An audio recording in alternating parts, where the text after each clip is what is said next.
Hi everyone, Kat here. Welcome to my channel. Well, there's a lot to cover. This is going to be kind of an overview and update of what's been going on all week. I had some computer issues, so I haven't been on a lot, and a lot's happened. So let's get to it. First, I just want to say everything I talk about comes from the public domain, and these are just my thoughts and opinions. Do your own research. Let's get started. First, I want to talk about the BAFTA'S and Kate and the gloves. There's so much controversy right now. The jury's kind of out. Was it a good idea? Were the gloves a bad idea? Did it work? Well, here's what I think. In a sort of I'm a princess and don't you know it kind of a way that the gowns suggested, the gloves didn't work. However,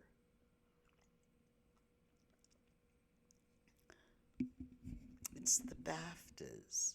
You can be a little edgy. You can be a little irreverent.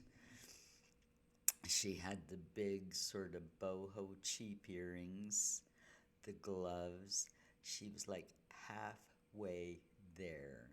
She should have done an updo and had some kind of a big rhinestoney brooch hair accessory if she really wanted to play it up.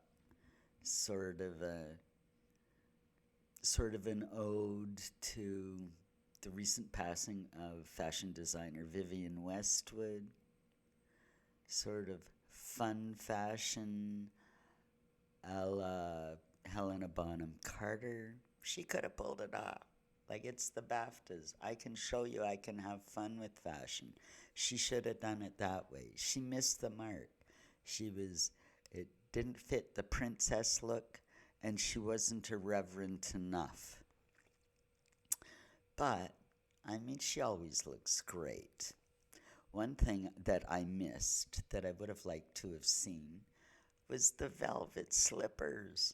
Willie's velvet slippers. He wasn't wearing them when he first started wearing them, and we first started seeing the velvet slippers a few years ago. At first I thought, oh, that's ridiculous. But now I kind of like them. And I'd have thought that the BAFTAs would have been a good opportunity to pull them out of the closet. But there you go, my thoughts on the BAFTAs. Probably the biggest news that's been going on all week and still continuing to brew is the South Park episode Send Up of Meghan and Harry, the Prince and Princess of Canada, on their worldwide privacy tour. In one half-hour episode, South Park did what all of us have been trying to do for about 4 years now, and bring to light the kind of people these two actually are. But we can't hit the mainstream because a lot of people just don't know about them, and a lot of people don't pay attention. A lot of people don't understand what's really going on. But a lot of people watch South Park, and now with the publicity of the episode, even more will. And more will start to understand what those two are really about. So, I mean, kudos to South Park. We needed this infusion of truth into the understanding of Meghan and Harry and what they're all about. So that was absolutely brilliant. And it's not ended yet. I mean, Harry and Meghan at first, they thought they might sue. They had their lawyers looking into it. Now they made a statement. Oh, it's boring. It's irrelevant. They felt like they had to say something. They should have just kept quiet because now they look even worse. So it couldn't be better. We've got the ongoing controversy about the coronation. Will they or won't they? Meghan and Harry's camp is saying they'd like to attend the coronation, but the jury's still out on that because they're waiting for some kind of confirmation for, you know, they want their demands met. They want, I think, a meeting and an apology and some kind of role. They want to be assured of their position to attend, all of which is ridiculous. They don't have any right to demand anything. And the jury's still out. I know Charles, as a father, would like to have them there.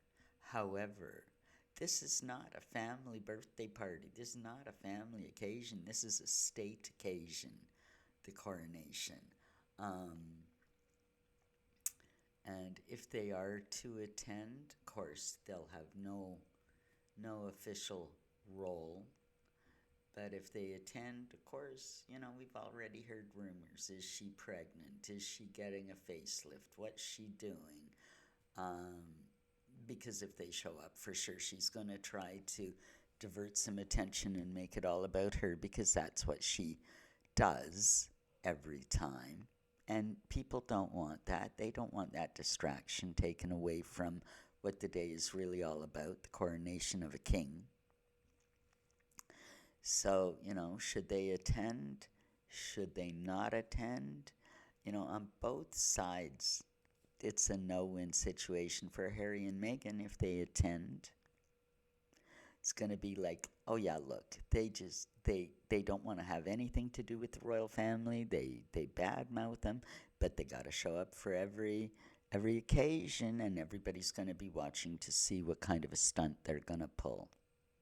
If they refuse to attend, they look petty and horrible, like, oh, look, they had all these demands and of the royal family and this and that and security and money and assurance and apologies, and they want all these things, so they didn't attend. Well, they're going to look awful. So either way, they're not going to win. On Charles's side, if he invites them, it's going to be, oh, look, he's just inviting a circus, and he should know better.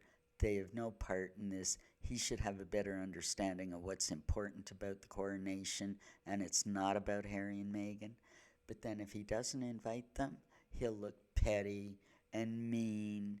So both sides have got themselves in a position that no matter what they do, it's just no good.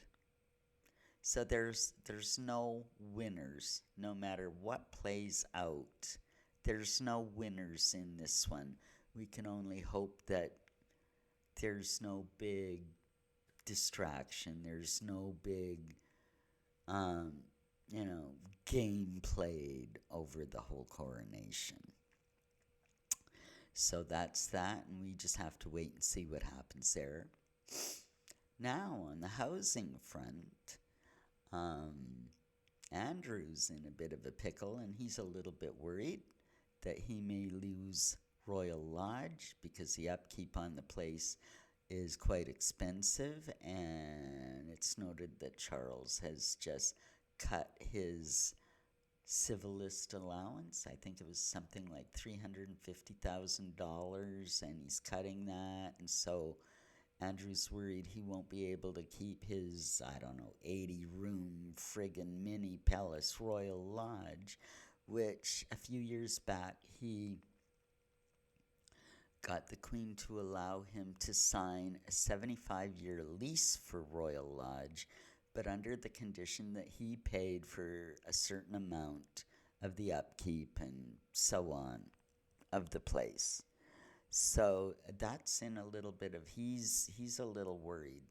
And he still thinks he can come back from the Virginia Dufresne, Jeffrey Epstein stuff. And he wants to be a senior royal again. Well, that's never going to happen.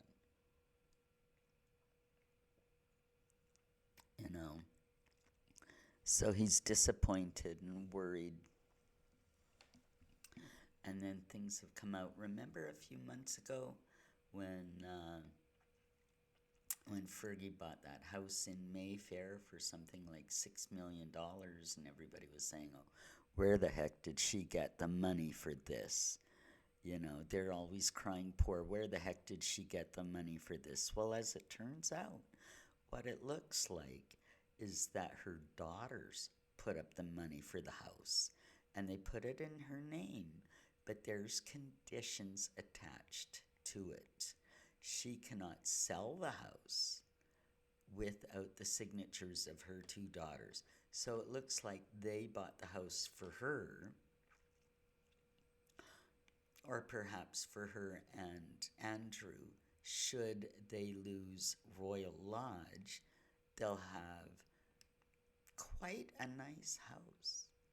It's not, you know, an 80-room mansion, but it's a 20-room mansion. You know, a lot more than any of the rest of us will ever experience, even though Andrew no doubt would consider it quite a step down. But so, looks like they're going to be okay, despite all the whining that Andrew's up to. So, we just have to wait and see what happens next. Coronation's just around the corner now. We gotta wait and see when Meghan surfaces. Did she get a facelift? Did she buy a new baby bump? What's the story? What's her next move? Is she gonna have Harry by her side? They haven't been seen together much at all. There's quite a distance there.